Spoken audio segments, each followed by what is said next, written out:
Hi students, hope you all stay safe at home during this epidemic time. So here I am going to make a presentation on renewable resources forests from the text Ecoscapes. Since the target audience are all general English students, my approach is bilingual. So before going directly into our essay, let us have an introduction regarding what these renewable resources are.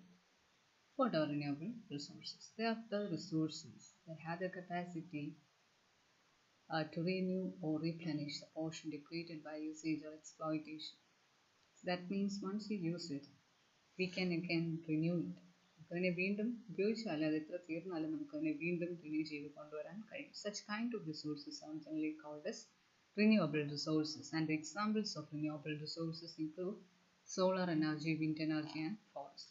So in our chapter, we are going to discuss about forest as a renewable resource. So first we are going to look at the introduction regarding forest and the different types of forest and the significance of forest. So what is meant by forest? Forest is a large area dominated by trees with wide range of flora and fauna. We all know what a forest is. A large land area with immense animal and plant species, flora and fauna. And ജന്തു ജീവജാല വൈവിധ്യങ്ങൾ നമുക്ക് ആ ഒരു vast ഏരിയയിൽ കാണാൻ സാധിക്കും. There are three types of forest. We categorize the forest into three different types: tropical, temperate, and boreal forest. Tropical forest has stable temperature with heavy rainfall and immense species diversity. അവിടുത്തെ പ്രത്യേകത എന്താണ്? ഒരുപാട് waterfall കിട്ടുന്ന അല്ലെ rainfall കിട്ടുന്ന ഒരു area ആണ് ഈ ട്രോപ്പിക്കൽ റെയിൻ ഫോറസ്റ്റ് എന്ന് പറയുന്നത്. അതുകൊണ്ട് തന്നെ അവിടെ we can find immense variety of species. ജാലങ്ങൾ ഒരുപാട് നമുക്ക് അവിടെ കാണാൻ കഴിയുകയും ചെയ്യും. So these kind of forests are commonly found in Southeast Asia, Africa, and South America. And next about temperate forest. Temperate forests come in between the tropical and taiga forest. ഇതിൻ്റെ രണ്ടിനും ഇടയിലുള്ള ഒരു മോഡറേറ്റ് ടെമ്പറേച്ചർ ആണ് temperate ഫോറസ്റ്റിൽ നമുക്ക് കാണാൻ കഴിയുന്നത്. അവിടെ we can see large number of trees usually found in Northeast Asia, Europe, and North America. And the third kind of forest is boreal or taiga forest. This forest exists in moist, cold climatic conditions. They have moist, cold weather dominated by evergreen conifers and animals that can withstand cold temperatures. അതായത് തണുത്ത കാലാവസ്ഥയിൽ നിലനിൽക്കുന്ന അല്ലെങ്കിൽ such a kind of cold weatherൽ നിലനിൽക്കുന്ന തരം forest അങ്ങനത്തെ places especially Alaska, Scandinavia, Siberia. അപ്പോൾ അവിടെ കാണുന്ന പ്ലാന്റ്സിൻ്റെ പ്രത്യേകത എന്താണെന്ന് വെച്ചാൽ they are all evergreen conifers like pine പോലത്തെ മരങ്ങളായിരിക്കും. ഓക്കെ, അവർ that can withstand the snowfalls, the cold temperature. ആ തണുപ്പിനെ അതിജീവിക്കാൻ കഴിയുന്ന തരത്തിലുള്ള അഡാപ്റ്റേഷൻസ് ആ ചെടികൾക്കും ജീവജാലങ്ങൾക്കും ഉണ്ടായിരിക്കും. And now moving on to the significance of forest. What is the importance of forest? Forest serves as a lung of earth. എർത്തിൻ്റെ ലങ് ആണെന്ന് പറയാം, ലങ്സ് ആണെന്ന് നമുക്ക് പറയാം. ലങ്സ് എന്ന് പറയുമ്പോൾ we give so much importance to the respiratory system അല്ലേ. നമ്മുടെ ലങ്സിന് നമ്മൾ അത്ര ഇമ്പോർട്ടൻസ് കൊടുക്കുന്നു. ഇപ്പോൾ ശ്വാസകോശമാണ് ഭൂമിയുടെ എന്ന് പറയുമ്പോൾ there is a very important role the forest plays. Forest അത്ര ഇമ്പോർട്ടൻറ്റ് റോളാണ് പ്ലേ ചെയ്യുന്നത് നമുക്ക് പറയേണ്ടി വരും. Helps to control pollution, prevent soil erosion, cleanse atmosphere by absorbing toxic gases. So എന്തിനൊക്കെയാണ് സഹായിക്കുന്നത്? പൊല്യൂഷനെ കൺട്രോൾ ചെയ്യാൻ സഹായിക്കും, മണ്ണൊലിപ്പിനെ തടയാൻ സഹായിക്കും. Also cleanse atmosphere. It absorbs all the toxic gases. വിഷമയമുള്ള ഒരുപാട് ഗ്യാസസിനെ അത് അബ്സോർബ് ചെയ്തിട്ട് അറ്റ്മോസ്ഫിയറിനെ ശുദ്ധീകരിക്കുകയും കൂടി ചെയ്യും. And it has serve as a home for several species variety. ഒരുപാട് സ്പീഷീസ് ജീവജാലങ്ങളുടെ ഹോമായിട്ട് തന്നെ സെർവ് ചെയ്യുന്നുണ്ട്. And helps to maintain ecological balance. Main functions include the sustenance of life, environmental protection, and water conservation. So the main function എന്ന് പറയുന്നത് ഈ ഒരു ലൈഫിനെ സസ്റ്റെയിൻ ചെയ്യാൻ, ലൈഫിനെ നിലനിർത്തുക, അതുപോലെ എൻവിറോൺമെൻറ്റ് പരിസ്ഥിതിയെ പ്രൊട്ടക്റ്റ് ചെയ്യുക, അതുപോലെ വാട്ടർ കൺസർവേഷന് വളരെ ഇമ്പോർട്ടൻ്റ് ആയിട്ടുള്ളൊരു റോള് ഫോറസ്റ്റ് വഹിക്കുന്നുണ്ട്. It also act as A store house, provides livelihood and facilities research. ഒരു പറഞ്ഞു it serves as a home for several species. അതുകൊണ്ട് തന്നെ it's act as A store house. ഒരുപാട് കാര്യങ്ങൾ സ്റ്റോർ ചെയ്ത് വെച്ചേക്കുവാണ്. Provides livelihood. പല ജീവജാലങ്ങൾക്കും നിലനിൽക്കാനുള്ള ലൈവ്ലിഹുഡ്, അതുപോലെ നമുക്ക് റിസർച്ചിന് വേണ്ടുന്ന അല്ലെങ്കിൽ it provides scope for various researches. Okay, so this is just an introduction regarding our renewable resources. So now we are going to look at the essay, the exact essay of the text of the session forest, the religion of the forest. The religion of forest is an essay written by Rabindranath Tagore.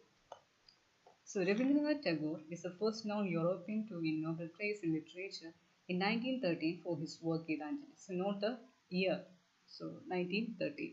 So he got Nobel Prize in 1913. He was a mystic poet and a polymath, referred to as Gurudev and a bard of Bengal, regarded as the exponent of Bengali Renaissance, established Vishwabharati University in Shantini Buddhaven. So this is just an introduction regarding the writer Rabindranath Tagore. So we can move on to our essay now. The religion of forest. So I'm going to give important key points discussed in this essay. Here, through the essay, Tagore tries to explain the relationship of individual with forest and nature. മനുഷ്യർക്ക് പ്രകൃതിയോടും അതുപോലെ തന്നെ കാടിനോടുമുള്ള ഒരു റിലേഷൻഷിപ്പിനെയാണ് നമ്മുടെ ഈ എസ്സേയിലൂടെ ടാഗോർ വരച്ച് കാണിച്ചു തരുന്നത്. Emphasizes the significance of forest in Indian life, culture and literature. So even when you look at Indian literature, especially ancient Indian literature, നമ്മൾ സാഹിത്യ രചനകളിലെല്ലാം തന്നെ നോക്കിയാൽ അല്ലെങ്കിൽ ഏർലി ഇന്ത്യൻ ലൈഫ് നമ്മൾ നോക്കുവാണെങ്കിൽ ഫോറസ്റ്റ് എന്ന് പറയുന്നത് it's an important fact in our life as well as in our culture.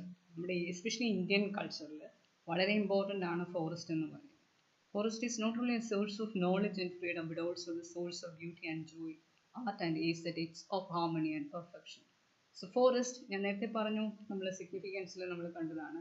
It provides, it facilitates research. It provides not only knowledge and freedom. Freedom in the sense we are going to look at what is freedom is about. എന്താണ് freedom എന്നുള്ളത് നമ്മൾ ഇനി നോക്കും.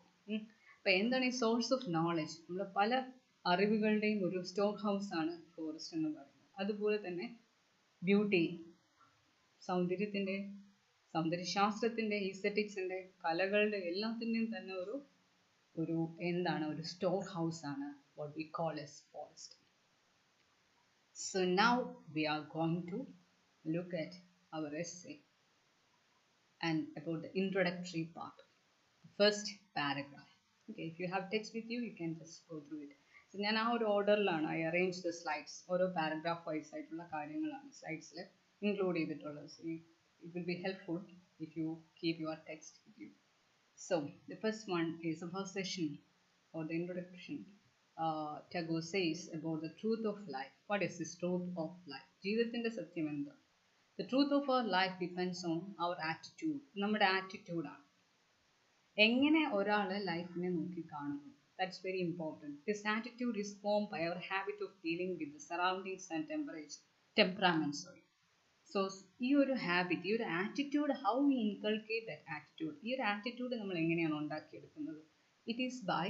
It is our surroundings and temperaments. നമ്മുടെ പരിസ്ഥിതി, നമ്മുടെ ചുറ്റുപാട്, അതുപോലെ തന്നെ നമ്മുടെ മാനസികാവസ്ഥ ഒക്കെയാണ്. So if you look at each individuals, നമ്മൾ ഈച്ച് ഇൻഡിവിജ്വലിനെ നമ്മൾ നോക്കുമ്പോഴും നമുക്ക് എന്ത് കാണാൻ കഴിയും?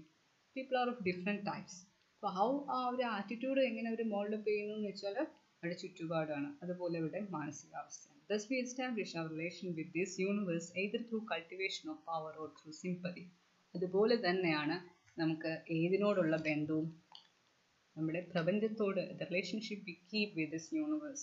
ഈ യൂണിവേഴ്സിനോട് ഉള്ള നമ്മുടെ ബന്ധം എന്ന് പറയുന്നത് രണ്ട് കാര്യങ്ങൾ അധിഷ്ഠിതമായിട്ടിരിക്കും. ഒന്ന് പറയുന്നത് either through the cultivation of power or through sympathy. ഒന്ന് നമ്മൾ പവർ, നമ്മുടെ ആറ്റിറ്റ്യൂഡ് എന്ന് പറയുന്ന ഒരു പവറിൽ നിന്ന് നമ്മൾ തുടങ്ങുവാണെങ്കിൽ, അല്ലെങ്കിൽ എന്താണ് ഒരു സിമ്പത്തറ്റിക് അപ്രോച്ചാണ് നമ്മൾ ഫോറസ്റ്റിനോട് നമുക്കുണ്ടെങ്കിൽ, അല്ലെങ്കിൽ നമ്മുടെ യൂണിവേഴ്സിനോട് നമുക്കുണ്ടെങ്കിൽ. അപ്പോൾ ഈ രണ്ട് തരത്തിൽ, ഈ ഒരു രണ്ട് ഒപ്പോസിഷനിൽ നിൽക്കുന്ന കാര്യങ്ങളാണ്. എങ്ങനെ? ഒന്ന് പവർ, കൾട്ടിവേഷൻ ഓഫ് പവർ. ഒന്ന് നമ്മൾ സിമ്പത്തറ്റിക് ആറ്റിറ്റ്യൂഡിൽ നമ്മൾ യൂണിവേഴ്സിനെ നോക്കി കാണുന്നത്. ഇത് രണ്ടും കോൺട്രാഡിക്ടറി ആയിട്ടുള്ള വസ്തുക്കളിലൂടെ നമ്മൾ പലതരത്തിൽ നമ്മൾ യൂണിവേഴ്സിനെ നോക്കി കാണുന്നു, പ്രപഞ്ചത്തെ നമ്മൾ നോക്കി കാണുന്നു. The truth of existence depends either on the principle of duality or unity. അപ്പോൾ ശരിക്കും പറഞ്ഞാൽ നമ്മുടെ ട്രൂത്ത് ഓഫ് ലൈഫ് ഏതിനെ ആശ്രയിച്ചിട്ടാണ് ഇരിക്കുന്നത്? ശരിക്കും എന്താണ് ജീവിതം, എന്താണ് existence? So I already mention that ഒരു മിസ്റ്റിക് പാർട്ട്. അപ്പം അദ്ദേഹത്തിൻ്റെ റൈറ്റേഴ്സിലെല്ലാം കാണാൻ കഴിയുന്നത് ഈ ഒരു ഫിലോസഫിക്കൽ ആയിട്ടുള്ള ആറ്റിറ്റ്യൂഡ് പലതിലും കടന്നു വരുന്നതായിട്ടാണ്. എസ്പെഷ്യലി ഫോറസ്റ്റ് ഈ ഒരു എസ്സേയിൽ he's talking about this duality, this understanding of spirituality, oneness, ഇതിനെക്കുറിച്ചിട്ടാണ് അദ്ദേഹം പറയുന്നതെല്ലാം തന്നെ. അപ്പോൾ ഈ പ്രിൻസിപ്പിൾ ഓഫ് ഡുവാലിറ്റി എന്ന് പറയുന്നത് എന്താണ്? ഡുവാലിറ്റി എന്ന് പറയുന്നത് ഒന്നെന്ന് വെച്ചാൽ ലൈക്ക് വാട്ട്, ഞാൻ പറയാണ്, സേ ഞാൻ എന്ന് പറയുന്നത് ഒന്ന്, പ്രപഞ്ചം അല്ലെങ്കിൽ പ്രകൃതി എന്ന് പറയുന്നത് മറ്റൊന്ന്. സോ രണ്ടും രണ്ടാണ്. Humans are they all come under one category, whereas nature serves another category. ഇപ്പോൾ ഈ രണ്ട് വസ്തുക്കളായിട്ടാണ് നമ്മൾ കാണുന്നതെങ്കിൽ അതിനെ നമുക്ക് ഡുവാലിറ്റി എന്ന് വിളിക്കേണ്ടി വരും. Or if you see this all nature as a single entity, അല്ലെങ്കിൽ ഒരു യൂണിറ്റി നിങ്ങൾക്ക് എല്ലാത്തിലും നിങ്ങൾ കാണാൻ കഴിയുന്നെങ്കിൽ that is the attitude you created through by your empathetic mind, temperament. നിങ്ങളുടെ ഒരു എമ്പതി അല്ലെങ്കിൽ സിമ്പതിയിലൂടെ നിങ്ങൾ ആ ഒരു എല്ലാം ഒന്നാണെന്ന് നിങ്ങൾ കണ്ടെത്തും. അപ്പോൾ ഡുവാലിറ്റി ക്രിയേറ്റ് ചെയ്തിരിക്കുന്നത് പവറിൻ്റെ കൾട്ടിവേഷനിലൂടെ, എന്നാൽ ആ യൂണിറ്റി എല്ലാം ഒന്നാണെന്ന് നമ്മൾ തിരിച്ചറിയുന്നത് നമ്മൾ സിമ്പതി കൾട്ടിവേറ്റ് ചെയ്യുന്നതിലൂടെയാണ്. അപ്പോൾ നമ്മുടെ ഒരു ആറ്റിറ്റ്യൂഡിലൂടെ നമ്മൾ ഈ പ്രപഞ്ചത്തിൽ ഡുവാലിറ്റിയും കാണുന്നുണ്ട്, യൂണിറ്റിയും കാണാൻ നമുക്ക് കഴിയും. So in the next paragraph, Tagore is going to mention about, he explains about this Upanishads. So the emancipation of soul lies in realizing the truth of unity. So emancipation, the freeing of souls. നമ്മുടെ സോൾസിനെ നമുക്ക് എങ്ങനെ free ചെയ്യാം, freedom നമ്മളുടെ എങ്ങനെ release ചെയ്യാം, അതെങ്ങനെയാണ് നമ്മളൊരു സോളിന് ഇമാൻസിപ്പേഷൻ കിട്ടുന്നത്? Once you understand the reality of unity, യാഥാർത്ഥ്യത്തിലേക്ക് എല്ലാം ഒന്നാണെന്നുള്ളൊരു തിരിച്ചറിവ് വരുമ്പോഴത്തേക്കും your soul get the complete bliss, complete emancipation.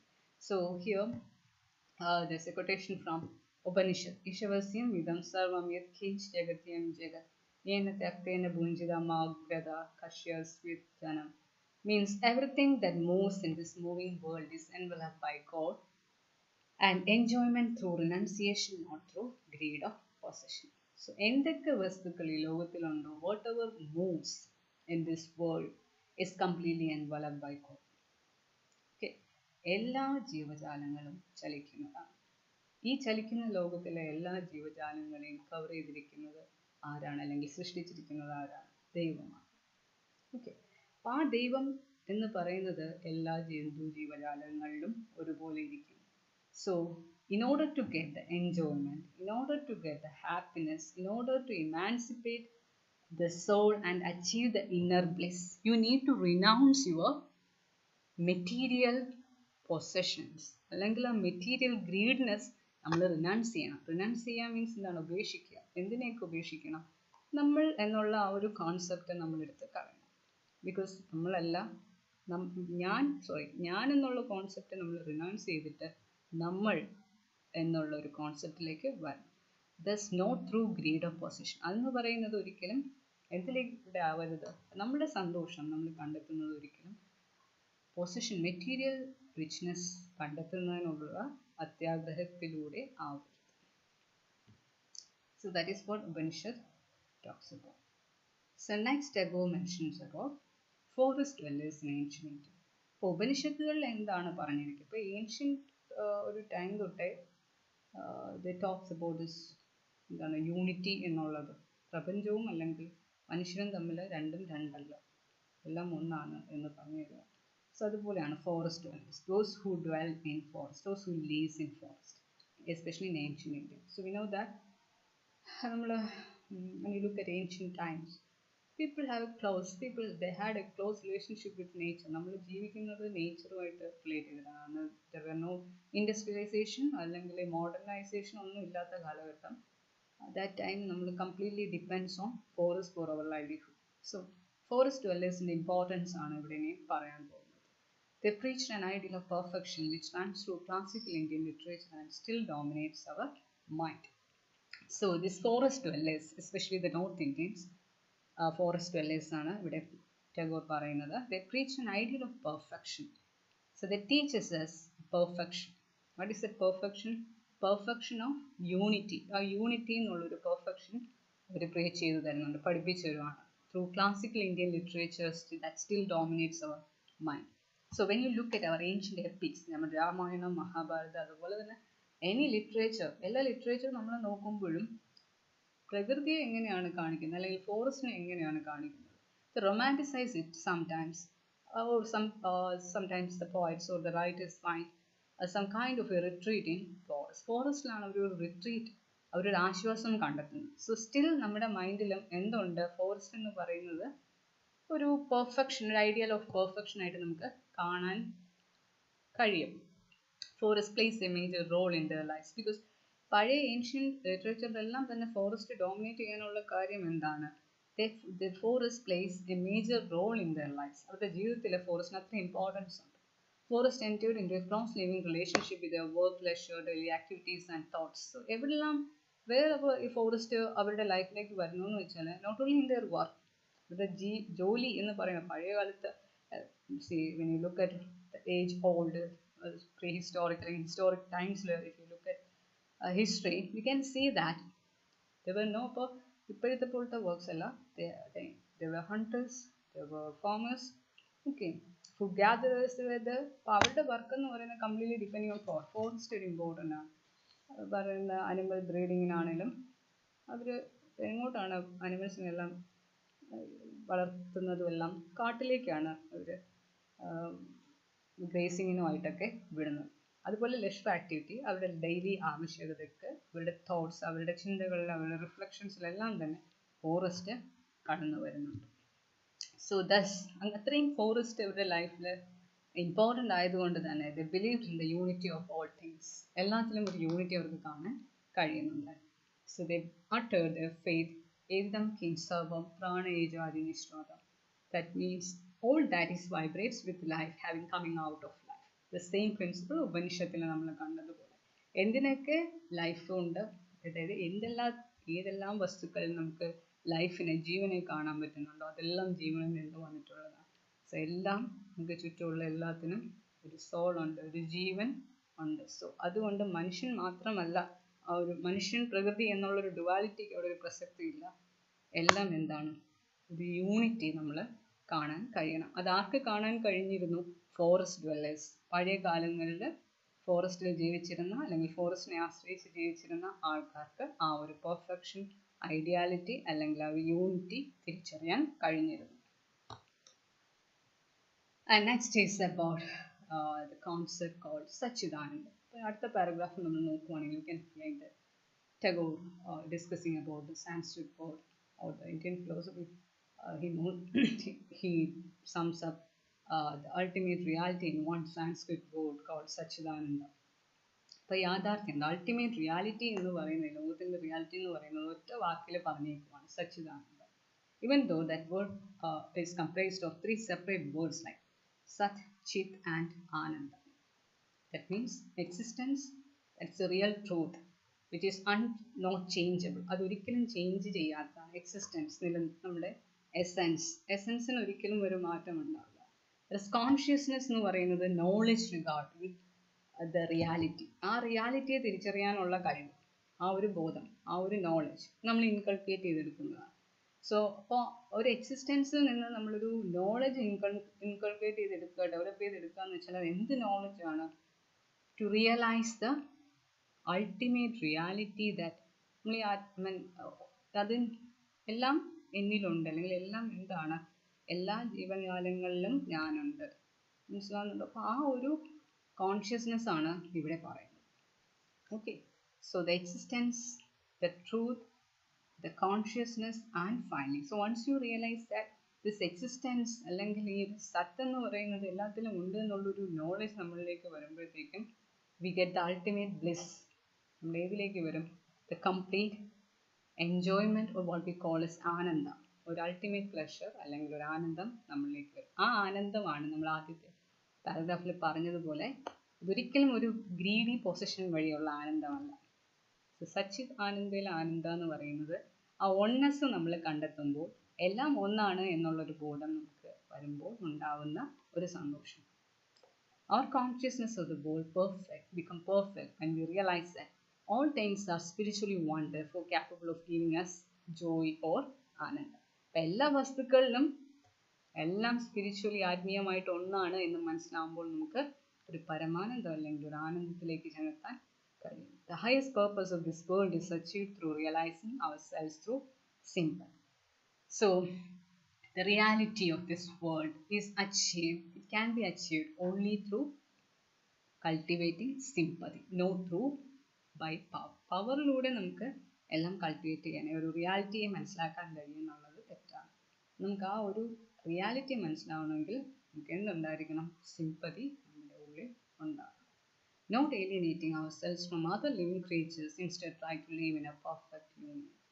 So that means we should not alienate the humans as another thing, the other creatures as binary. ഇപ്പോൾ ഒരു marginalise ചെയ്ത് മറ്റൊന്നിനെ മാറ്റി നിർത്താതെ മനുഷ്യനാണ് എല്ലാം എന്ന് കരുതാതെ ഒരു പെർഫെക്റ്റ് യൂണിയനിലേക്ക് നമ്മൾ കൊണ്ടുവരുമ്പോൾ നമ്മൾ ആനന്ദയിലേക്ക് എത്തുന്നു.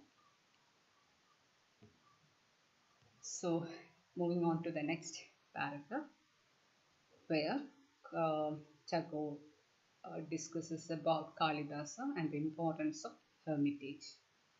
Hermitage is a place where the hermit dwells. Usually in Kalidasa's Shakuntalam, we can see that he is facing the hermitage and the nature and the forest village. So this is Kalidasa. But Kalidasa, he lived during the period of King Vikramaditya. This important drama Shakuntala, where the hermitage dominates, overshadowing the king's palace. So when you read Shakuntala, so this is one of the ancient piece of literatures produced in India. So അവിടെ നമ്മൾ as we already told, as I already said, that what ancient literature they depicted forest and the forest dwellers gave so much importance to forest എന്നൊക്കെ നമ്മൾ പറഞ്ഞു. So likewise ഇവിടെ ശാകുന്തളം നമ്മൾ വായിക്കുമ്പോൾ what we get is that ഇവിടെ കിങ്ങിൻ്റെ ആ ഒരു courtly ആ ഒരു എംബലിഷ്മെന്റ് പോംപസ് സെറ്റിങ്ങിനൊന്നും നമുക്ക് അവിടെ ഒരു പ്രസക്തി കൊടുക്കുന്നതായിട്ട് കാണില്ല. It is overshadowed. Okay, the hermitage dominates there. ആ ഒരു ആശ്രമ പരിസരം അതിനാണ് കൂടുതൽ ഇമ്പോർട്ടൻസ്, അല്ലാതെ കിങ്ങിൻ്റെ ആ ഒരു പാലസിനൊന്നുമല്ല ശാകുന്തളത്തിൽ നമ്മൾ ഇമ്പോർട്ടൻസ് കാളിദാസ കൊടുക്കുന്നതായിട്ട് കാണുന്നത്. Kalidasa finds retreat in forest and romanticise. ഫോറസ്റ്റിലാണ് എല്ലാ ആശ്രയം. സോ അതിൻ്റെ എന്താ എന്ന് വെച്ചാൽ even when you look at our self, നമ്മളിപ്പോൾ ഈ കറണ്ട് ഏജിൽ നിൽക്കുമ്പോൾ തന്നെ what if we want some kind of peace അല്ലെങ്കിൽ ഹാപ്പിനെസ്, നമുക്ക് സീനിക് ആയിട്ടുള്ള ഒരു വളരെ ഒരു ഫോറസ്റ്റ് റീജിയൻ അല്ലെങ്കിൽ വളരെ ഒരു നല്ലൊരു ലാൻഡ്സ്കേപ്പ് കാണുമ്പോൾ തന്നെ വി ഗെറ്റ് പ്ലഷർ അല്ലേ. സോ ലൈക്ക് ദീസ് കാളിദാസയും എന്താണ് കാണുന്നത്? റിട്രീറ്റ്, ഒരു പ്ലഷർ അല്ലെങ്കിൽ ഒരു ആശ്രയം ഏതിലാണ് കാണുന്നത്? ഫോറസ്റ്റിലാണ്. അപ്പം നമ്മുടെ ഒരു വിഷമങ്ങളും എല്ലാം മറക്കാൻ പറ്റുന്ന ഒരു നല്ലൊരു സ്ഥലമായിട്ട് കാളിദാസൻ ഫോറസ്റ്റിനെ ഡെപ്പിക്റ്റ് ചെയ്തിരിക്കുകയാണ്. Hermitage shines out in all our ancient literature as the place where the chasm between man and other creation has been bridged. So hermitage, ഈ ഒരു ഹെർമിറ്റേജ് എന്ന് പറയുന്ന ഒരു കോൺസെപ്റ്റ് ഇവ ഈ പഴയകാല സാഹിത്യ രചനകളിലെല്ലാം ഉള്ളത് കൊണ്ട് തന്നെയാണ് മനുഷ്യൻ കൂടുതലും ഈ ഫോറസ്റ്റിനെ ഒരു റൊമാൻറ്റിസൈസ് ചെയ്ത് കാണുന്നതും, അല്ലെങ്കിൽ ഫോറസ്റ്റ് ആണ് എല്ലാം എന്നല്ലെങ്കിൽ ഒരു കൈൻഡ് ഓഫ് ഒരു ബ്രിഡ്ജ് ക്രിയേറ്റ് ചെയ്യാൻ ഈ ഹെർമിറ്റേജിനെ സഹായിച്ചു. അതർവൈസ് എന്താണ്, മനുഷ്യൻ മറ്റൊന്നും ഫോറസ്റ്റ് മറ്റൊന്നുമാണ് നമ്മൾ ചിന്തിക്കുക. So if you look at the character Shakuntala നമ്മൾ നോക്കുമ്പോൾ തന്നെ you can see that she is talking to deers, she is talking to plants. ഇപ്പോൾ മുല്ലവള്ളികളൊക്കെ അടുത്തോട്ട് വരും എന്നാണ് പറയുന്നത്. സോ അപ്പോൾ ഒരു ഭയങ്കര അപ്രോപ്രിയേഷനാണ് ഏതുമായിട്ട് വരുന്നത്? ഫോറസ്റ്റുമായിട്ട്. മനസ്സിലാകുന്നപ്പോൾ ഒരു ഫോറസ്റ്റ് പ്ലാന്റ് അല്ലെങ്കിൽ ഫോറസ്റ്റ് ഹ്യൂമൻ റിലേഷൻ്റെ ബോണ്ടാണ്, ഒരു യൂണിറ്റിയാണ് കാളിദാസൻ്റെ ശാകുന്തളത്തിൽ കാണുന്നത്. Okay, unlike Shakuntalam, Tagore comments ഋതുസംഹാര as Kalidasa's immature work. അപ്പോൾ ഈ ഒരു ഹെർമിറ്റേജിൻ്റെ ഇമ്പോർട്ടൻസ് പറയുമ്പോൾ തന്നെ ശാകുന്തളം കൂടാതെ he also mentions about this ഋതുസംഹാര, where that text resonates with the rhythm of Kadamba forest, where the beauty of nature is closely captured. So അവിടെ ഋതുസംഹാര, seasonal beauty, how season affects the elements in forest എന്നൊക്കെ ഉള്ളത് ആണ് അവിടെ കൂടുതലും discuss ചെയ്യുന്നത്, rather than focusing on this kind of a hermitage എന്നുള്ളതല്ല. But still we can see that he is praising the beauty of forest. Another thing we can find in Shakuntala is that the dichotomy that exists between the king's court and hermitage of Shakuntala. ശകുന്തളയുടെ hermitage ആശ്രമം അതിൻ്റെ ആ ഒരു റീജിയനും court കിങ്ങിൻ്റെ രാജാവിൻ്റെ കോർട്ടും തമ്മിലുള്ള ഒരു dichotomy, ഒരു വ്യത്യസ്തത അല്ലെങ്കിൽ ഒരു കോൺഫ്ലിക്റ്റ് നമുക്ക് ശാകുന്തളത്തിൽ കാണാൻ പറ്റും. In Shakuntala, the dichotomy and conflict between king's court and forest hermitage is shown. അതെങ്ങനെയാണ് ആ ഡൈക്കോട്ടമി വരുന്നതെന്ന് വെച്ചാൽ we can see the heartlessness of the court on one side. രാജാവിൻ്റെ കൊട്ടാരത്തിൽ നമ്മൾ നോക്കുമ്പോൾ ഒരു ഹൃദയമില്ലാത്ത അവസ്ഥ, ഒരു ക്രൂരമായ മൈൻഡ് സെറ്റ് ആണ് ആളുകളിൽ നമുക്ക് കാണാൻ കഴിയുന്നത്. എന്നാൽ when you look at this hermitage, we can see the natural purity. അവിടെ ഒരു പരിശുദ്ധത, നൈർമല്യം, മനസ്സിൻ്റെ ശുദ്ധിയൊക്കെയാണ് ഹെർമിറ്റേജിലൂടെ കാണിച്ചു തരുന്നത്. Drama opens with a king chasing A dear. അപ്പോൾ ദുഷ്യന്തൻ ഡിയറിനെ, ഒരു മാനിനെ ചേസ് ചെയ്യുന്നതാണ് കാണിക്കുന്നത്. അവിടെ തന്നെ എംഫസൈസ് ചെയ്യുന്ന എന്താണ് ഇവിടെ? The cruelty of the king against the spirit of the forest. ആ കിങ്ങിൻ്റെ ക്രൂവൽറ്റിയാണ്. So against the element of ഫോറസ്റ്റിനെ as a source to exploit എന്നുള്ളത് സിറ്റി ഡെവലപ്പേഴ്സിൽ ഓൾറെഡി ഉള്ള ഒരു കണ്ടീഷൻ ചെയ്ത് വെച്ചിട്ടുണ്ട്. ഫോറസ്റ്റ് സെർവ്സ് ആസ് ശരണ്യം സർവഭൂതനം. എന്നാൽ ഫോറസ്റ്റ് ഡ്വല്ലേഴ്സിന് എങ്ങനെയാണ് ഫോറസ്റ്റ് ആണ് അവരുടെ പ്രൊട്ടക്ഷൻ, അവരുടെ home. All creatures find their protection of love in forest. ഫോറസ്റ്റിലാണ് അവരുടെ ആശ്രയം. മനസ്സിലായോ? But the forest dwellers pleads for the life of the innocent creatures. For when this Dushyantan tries to kill the deer, the forest dwellers are pleading for the life of the innocent living creature. അപ്പോൾ അവരിങ്ങനെ ചെന്ന് യാചിക്കുകയാണ് അതിനെ വെറുതെ വിടുമെന്ന്. അപ്പോൾ ഇവിടെ രണ്ട് dichotomy, ഒന്ന് ക്രൂവലായിട്ടുള്ള ഒരു രാജാവ്, മറ്റേത് ഇന്നസെൻ്റ് ആയിട്ടുള്ള പ്യുവർ ഹാർട്ടഡ് ആയിട്ടുള്ള ഫോറസ്റ്റ് ഡ്വല്ലേഴ്സ്. അപ്പോൾ ഇതാണ് ആ ഒരു ഡൈക്കോട്ടമി ശാകുന്തളത്തിലൂടെ വരച്ച് കാണിക്കുന്നത്. Next reference goes to Ramayana. രാമായണത്തിൽ how the forest is portrayed. രാമായണത്തിൽ എന്താണ്? Rama and his companions had to live in exile. രാമനും കൂട്ടാളികൾക്കും they had to leave their country, their home place and to live in forest. അവർക്ക് ഒളിവിൽ താമസിക്കേണ്ടി വരികയാണ്, അല്ലെങ്കിൽ അവർ എക്സൈലിൽ പോവുകയാണ്. they had to live in forest. വനവാസത്തിൽ ചെന്നെത്തി. They lived in forest, felt a kinship with the forest. So almost ആ ഒരു time പീരീഡിൽ they have to completely rely on forest. ഫോറസ്റ്റിലാണ് അവർ കിടക്കുന്നത്, അവരുടെ ഭക്ഷണം എല്ലാം, the way of living, their livelihood എല്ലാം completely depended on forest. So thus they make a kind of kinship, ഒരു relationship അവിടെ അവർ ബിൽഡപ്പ് ചെയ്യാണ് ഫോറസ്റ്റുമായി. They showed their sympathy and compassion and lived in harmony with nature and not in struggle with nature. So they showed their sympathy. അവിടെ രാമനും രാമൻ്റെ കൂട്ടാളികളും ഫോറസ്റ്റിനോടൊരു struggle അല്ല, അവരോട് ഏറ്റുമുട്ടൽ, ദുഷ്യന്തൻ ചെയ്തതുപോലെ ഒരു ഏറ്റുമുട്ടലല്ല ഫോറസ്റ്റിനോട്. അവിടെ ഒരു കമ്പാഷനാണ്, ഒരു സിമ്പത്തിക് ആറ്റിറ്റ്യൂഡാണ്. അത് എന്താണ്? ദുഷ്യന്തൻ ഒരു പവർ അവിടെ കാണിക്കുമ്പോൾ ഇവിടെ രാമായണത്തിലെ രാമൻ എങ്ങനെയാണ് ഹീറോ ആവുന്നത്? അദ്ദേഹം സിമ്പതിയിലൂടെയും കമ്പാഷനിലൂടെയും how he looks at forest എന്നുള്ളത് വളരെ ഇമ്പോർട്ടൻ്റ് ആണ്. Likewise, Sita was also delighted to see the plants, rivers and all the creatures in forest.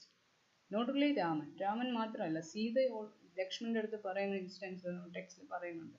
She was also delighted to see the various plants and animals in forest. Rama is again described as someone as Giri Vanapriya. He is a lover of hills and forest. വനങ്ങളെയും കുന്നുകളെയും പ്രണയിക്കുന്ന അല്ലെങ്കിൽ സ്നേഹിക്കുന്ന വ്യക്തിയായിട്ടാണ് രാമനെ portray ചെയ്തിരിക്കുന്നത്. And he forgot all his pain of leaving home when he too abode in Chitrakoota. ഇപ്പം ചിത്രകൂട വനത്തിൽ അല്ലെങ്കിൽ ആ ഒരു ഹില്ലിൽ നിൽക്കേണ്ടി വരുമ്പോഴും അദ്ദേഹം ഒരിക്കലും തൻ്റെ വീട് വിട്ടു വന്നു, അല്ലെങ്കിൽ വീട് വിട്ടു പോയി കാട്ടിൽ വന്നു, വനത്തിൽ വന്നു എന്നുള്ളൊരു വിഷമം അദ്ദേഹത്തിനെ അലട്ടുന്നില്ല. And even the love between Rama and Sita united them to the universe of love.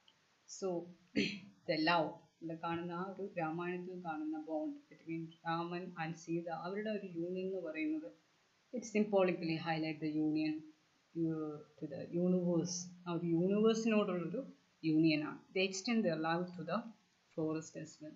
അപ്പോൾ ആ ഒരു ഫോറസ്റ്റിലൂടെ, ഫോറസ്റ്റ് ഇസ് എ ബാക്ക്ഗ്രൗണ്ട്, അവർ അല്ലെങ്കിൽ അവരുടെ ആ ഫോറസ്റ്റിനോട് അവരുടെ സ്നേഹം അല്ലെങ്കിൽ അവരുടെ റിലേഷൻഷിപ്പ് ആ ഒരു ഫോറസ്റ്റിനെയും ഈ ക്യാരക്ടേഴ്സിനെയും യുണൈറ്റ് ചെയ്യാൻ സഹായിക്കുക. ഇവിടെ ഒരു യൂണിയനാണ് രാമനും സീതയിലൂടെയും നമ്മൾ യൂണിയൻ വിത്ത് നേച്ചറാണ് കാണുന്നത്. And next point Tagore mentions is about pilgrimage. So especially the places of pilgrimage in India. ഇന്ത്യയിലെ പിൽഗ്രിമേജ് ഹോളി പ്ലേസസ് അല്ലെങ്കിൽ നമ്മൾ പറയുന്ന പിൽഗ്രിം സെൻറ്റേഴ്സ് എല്ലാം തന്നെ are splendour of nature. Not അതിൻ്റെ എല്ലാം ഡിസ്പ്ലേ ഓഫ് സ്പ്ലെൻഡർ നമുക്ക്, എസ്പെഷ്യലി അതെല്ലാം എങ്ങനത്തെ സ്ഥലങ്ങളായിരിക്കും, വളരെ സിനിക് ബ്യൂട്ടിയുള്ള അല്ലെങ്കിൽ വളരെ മനോഹര ദൃശ്യങ്ങളായിട്ടുള്ള പ്രകൃതിയിലെ സ്ഥലങ്ങളായിരിക്കും. അല്ലാതെ സിറ്റി സെൻട്രിക് ആയിട്ടുള്ള pilgrim leave it apart. So I'm not going to discuss much on that. But still, here, what Tagore says is that there are places in India where all these pilgrim places display splendor of nature, where man looks at nature not as a source of exploitation but as a medium to realize his soul beyond himself. അവിടെ മനുഷ്യൻ പ്രകൃതിയെ കാണുന്നത് ഒരു pilgrim സെൻറ്ററിൽ എത്തിയിട്ട്, ഒരു holy പ്ലേസിലെത്തിയിട്ട്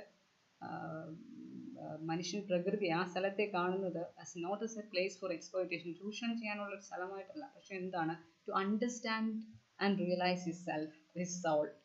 അപ്പോൾ why we go for pilgrim centres, നമ്മൾ എന്തിനാണ് പിൽഗ്രിം സെൻറ്റേഴ്സിൽ പോകുന്നത്?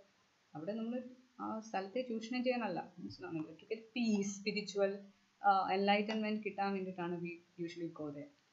So when you look at this pilgrimages in India, we can see that all these places are, as I mentioned, are filled with the splendor of nature. നമ്മൾ പറഞ്ഞു. So Himalayas and Vindhya Hills are sacred places. അങ്ങനെയുള്ള pilgrimages ആണ് ഇത്, ഹിമാലയാസും വിന്ധ്യ ഹിൽസും. അതുപോലെ തന്നെ ഇന്ത്യയുടെ ഒരു കൾച്ചറാണ് we treat lakes and rivers as sacred, especially specific lakes and rivers like Manasa, Ganga, Yamuna. So ഇങ്ങനത്തെ നദികളും എല്ലാം തന്നെ നമ്മൾ സീക്രട്ട് പിൽഗ്രിമേജ് ആയിട്ട് നമ്മൾ കരുതി പോവാറുണ്ട്.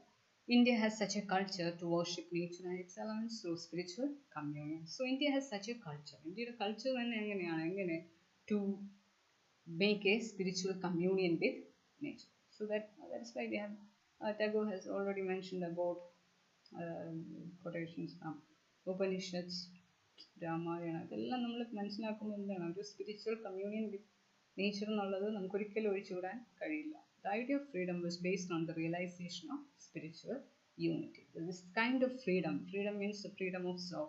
It was completely based on the realization of spiritual unity. ആ ഒരു യൂണിറ്റി, മാൻ, നേച്ചർ, ആ ഒരു യൂണിറ്റിയിലൂടെയാണ് നമുക്ക് ആ ഒരു ഇമാൻസിപ്പേഷൻ ഓഫ് സോൾ കിട്ടുന്നത്. So now we are going to discuss about the two contradictory forces mentioned in this. Sorry, I skipped one slide. So another reference is to Vasishta and Vishwamitra. So Vasishta Maharshiyയും വിശ്വമിത്രനെയും കുറിച്ചിട്ടുള്ള ഒരു reference Tagore പറഞ്ഞിട്ടുണ്ട്. So these two people are sages,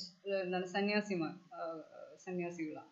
So they represent two different types of wisdom. So രണ്ടിലും പേരും രണ്ട് തരത്തിൽ നിൽക്കുന്ന ആൾക്കാരാണ്. Their wisdom, അവരുടെ ഒരു റാഷണാലിറ്റി അല്ലെങ്കിൽ അവരുടെ ഒരു വിവേകം എന്ന് പറയുന്നത് രണ്ട് തരത്തിലാണ്. So Vishwamitra sought to achieve power and is proud of it. So we know that Vishwamitra was not initially a sage, he was a king. So he is so ambitious and he sought to achieve power. പവറിന് വേണ്ടിയിട്ട് അല്ലെങ്കിൽ to inculcate that power, he took the path of എന്താണ്, ഈ ഒരു സേജിലേക്ക് വരുന്നതാണ്, സന്യാസിയാവുന്നതാണ്. അത് രാജാവ് സന്യാസിയായി മാറുന്നതാണ് വിശ്വമിത്രൻ. എന്തിനാണ് അവിടെയും to achieve more power എന്നുള്ളതാണ്. എന്നാൽ വസിഷ്ഠനെ നമ്മൾ നോക്കുകയാണെങ്കിൽ he is truly affected by that power. Even Vasishta Maharshi is just opposite of Vishwamitra. He didn't have any thought regarding achieving more power. അങ്ങനെയല്ല. ഇപ്പം വസിഷ്ഠനെ നോക്കുമ്പോൾ he is really affected by that power. വിശ്വമിത്രൻ്റെ പവറിൽ വളരെ ദോഷം അല്ലെങ്കിൽ വളരെ ദുരനുഭവങ്ങൾ അനുഭവിക്കേണ്ടി വന്ന ഒരു വ്യക്തിയാണ് വസിഷ്ഠ മഹർഷി. അപ്പോൾ വിശ്വാമിത്രനെ ആ ഒരു എന്താണ് പവറിൻ്റെ power പ്ലേയിൽ he rose above them and could forgive. He can forgive that. അപ്പോൾ തന്നോട് ചെയ്ത് you might be knowing that story. അപ്പോൾ ഒരു വിശ്വമിത്രൻ രാജാവായിരിക്കുമ്പോൾ കാമധേനുവിനെ ആവശ്യപ്പെടുന്നു. and he hesitated to give respond. അപ്പോൾ വസിഷ്ഠൻ ആ ഒരു പവറിൻ്റെ വിശ്വാമിത്രൻ്റെ പവറിനെ ഒരുപാട് ദോഷകരമായിട്ട് ബാധിക്കേണ്ടി വന്നു വസിഷ്ഠന്. പക്ഷെ എന്നാലും Vasishthan was ready to forgive വിശ്വാമിത്രനെ ഫോർഗീവ് ചെയ്യുകയാണ് ചെയ്തത്. അപ്പോൾ ഈ രണ്ട് പേരെയും why Tagore portrays here is that one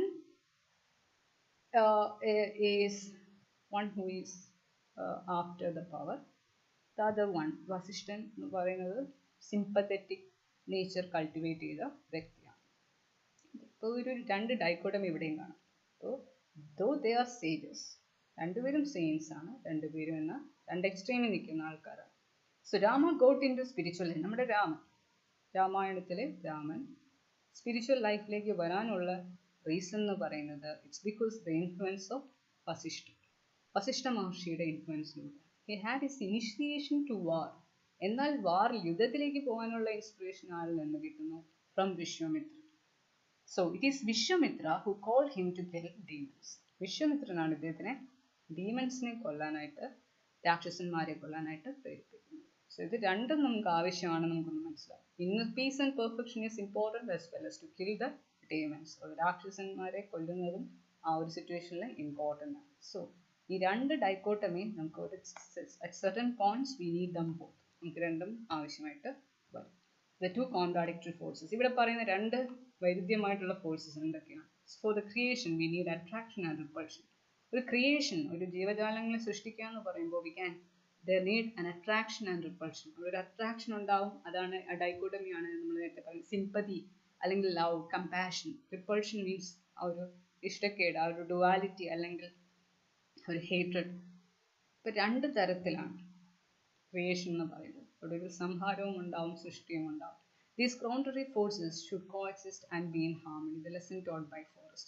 So forest നമ്മളെ പഠിപ്പിച്ചിരുന്നത് എന്താണ്? Forest is A place of extreme diversity. Complete diversity ആണ് ഫോറസ്റ്റ്. എന്നാൽ ആ ഫോറസ്റ്റിലെ എല്ലാ ജീവജാലങ്ങളും they live and exist in harmony. So these contrary forces exist in harmony. Only in forest all these opposite forces exist in harmony. If only one of them triumphs and other defeated, the harmony will be lost. ഏതെങ്കിലും ഒന്ന് over power ചെയ്യുവാണെങ്കിലോ, ഈ പറഞ്ഞ hatred over power ചെയ്യുകയാണെങ്കിൽ, powerful ആയിട്ടുള്ള element മറ്റൊന്നിനെ കീഴടക്കി അത് triumph ചെയ്ത് പോയാൽ അവിടെ ഹാർമണി തകർന്നു. ഓക്കെ, അപ്പോൾ ആ ഒരു ഭയം, ഒരു if you look at ecology, ഒരു ഇക്കോളജി അല്ലെങ്കിൽ ഒരു ഭയം നമ്മൾ എടുത്താൽ അവിടെ ഏതൊരു ക്രീച്ചറാണോ കൂടുതൽ എക്സിസ്റ്റ് ചെയ്ത് പോകുന്നത് അവിടെ മറ്റൊരു സ്ഥലത്ത് അതിൻ്റെ ഡിപ്ലേഷൻ ഉണ്ടാവും. ഓക്കെ, ലൈക്ക് വൈസ് രണ്ട് കോൺട്രറി ഫോഴ്സസും ഒരുപോലെ നിൽക്കുമ്പോഴാണ് ക്രിയേഷൻ ഉണ്ടാവുന്നത്.